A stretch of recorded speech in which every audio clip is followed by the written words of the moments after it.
কারো জীবনের প্রতি কোনো মায়া নেই। এই হচ্ছে আমাদের বাংলাদেশ, কি আর বলবো। আমি মাঝে মধ্যে ভাবি যে মানুষ এত ছোট আত্মা নিয়ে ঘুরে কি করে বলেন। দেখতে পাচ্ছেন আমরা কিন্তু খুব বিপদের মধ্যে আছি। যাচ্ছিলাম শ্বশুরবাড়ি, তো এখন এই মুহূর্তে আমাদের বাইকটা নষ্ট হয়ে গেছে, মোটরের পেনিয়াম নষ্ট হয়ে গেছে বলে আমরা এখানে দাঁড়িয়ে আছি। আর একটা বাইক পেলে সেই বাইকের সাথে দড়ি বেঁধে নিয়ে আমরা চলে যাবো আরেক জায়গায়, মানে মিস্ত্রির কাছে, গ্যারেজে নিয়ে যাব। তো ভিডিও করতে করতে আমার পায়ে দিয়ে এত পরিমাণ বাইক যাচ্ছে, মোটরসাইকেল, আর খুব ফোর্সে যাচ্ছে। আমি যদি একটু রাস্তা সাইডে চলে আসি না, আমার গায়ে মেরে দিয়ে চলে যাবে কিন্তু তারা, এত পরিমাণ স্পিড, মানে কারো জীবনের প্রতি কোনো মায়া নেই। এই হচ্ছে আমাদের বাংলাদেশ, কি আর বলবো।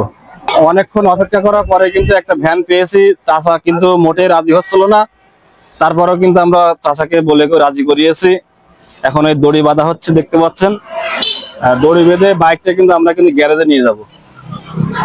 দেখতে পাচ্ছেন এই রোডে এত পরিমাণ গাড়ির চাপ, Jessore Chaugachha road, main road, প্রচুর পরিমাণ গাড়ির চাপ। আর মোটরসাইকেল তো একটাও তো ভালোভাবে চালাচ্ছে না, প্রত্যেকটা মোটরসাইকেল দেখলাম রাফ চালাচ্ছে।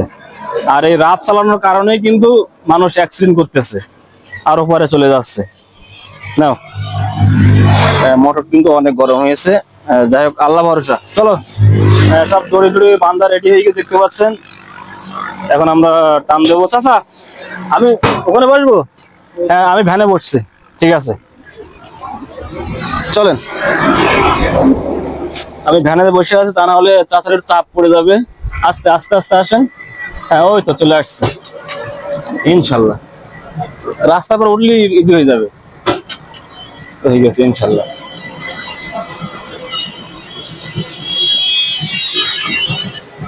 অবশেষে কিন্তু আমরা গ্যারেজ পেয়ে গেছি, একটা গ্যারেজে চলে আসলাম। তো গ্যারেজের মিস্ত্রি ভাই মোটর খোলার পরে উনি বলতেছে আমাদের এখানে ঠিক করা সম্ভব না ভাই, আপনারা যশোর নিয়ে চলে যান, যেহেতু আমাদের এখানে মাল মেটেরিয়ালস নাই, যে পার্টসটা নষ্ট হয়ে গেছে সে পার্টস আমাদের কাছে নাই। এখন শেষমেশ আমরা কি করব, নিরুপায় হয়ে যশোরের দিকে রওনা দিলাম। আমি মাঝে মধ্যে ভাবি যে মানুষ এত ছোট আত্মা নিয়ে ঘুরে কি করে বলেন। আমরা এখন আছি যশোর সুরবনকারী শৈলর বাজার। একটা কোনো ইজি বাইক পেলাম না, একটা কোনো ভ্যান পেলাম না, যে গাড়িটা আমাদেরকে টেনে নিয়ে সাহায্য করবে। এত ছোট মন মানসিকতা। তো এখন কি করবো, লাস্টে না পেরে এখন আমাদের টানতে হচ্ছে। তো দেখতে পাচ্ছেন আমি আছি আর আমার ড্রাইভার সাহেব এই যে টানতেছে। এখন খুব কষ্ট হচ্ছে, তারপরে কি করবো, কিছু করার নেই। এখন খুব মানে গালাগালি দিতে মন চাচ্ছে যে এলাকার মানুষগুলো এত খারাপ, মানুষের বিপদে পাশে এরা আসে না। এটা সবাই তো আর বেনাপোলের লোক না। আমরা যে বেনাপোলের মানুষ, এত পরিমাণ মানুষের হেল্প করি, পাশে দাঁড়াই, তো সেরকম কোনো মানুষ, একটা মানুষ পেলাম না যে বেনাপোলের মানুষের পাশে এসে দাঁড়াবে। তা আসলে মানে বেনাপোলের মানুষ সারা জীবন মানুষকে হেল্প করে গেছে, কিন্তু হেল্প পায়নি, উপকার পায়নি, উপকার করে গেছে।